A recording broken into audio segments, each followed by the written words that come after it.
How to become a DoorDash driver. In here, the very first thing that you need to do is install this particular application called DoorDash Dasher. So instead of your normal DoorDash application, you'd need to install this instead, which you can simply get on your App Store or Play Store. Then you can simply open the application, right? After doing that, simply tap on Let's Dash, and then from there, you need to add in your phone number.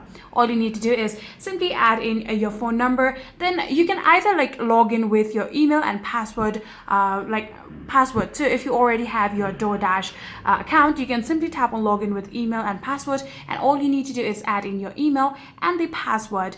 And after doing that, simply tap on login, and then you'll successfully be logged into your already existing account. Or if you do not have your account yet, now you need to enter your legal name and choose a password and consent to a secure background check, which actually also requires your social security number. You have to know that, right? So if you haven't created your DoorDash account, you would need all of that information. Then you can submit your driver's license information and vehicle details, like it could be your car, scooter, or bicycle depending on your city. And then lastly, all you need to do is set up your direct deposit bank details so that you can get paid, and then wait for your background check approval. It usually takes about 1 to 7 days, and once it gets approved, it actually activates your red card in the app and you can now start dashing.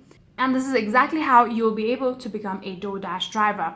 If you guys do have any further queries, please let me know in the comment section down below.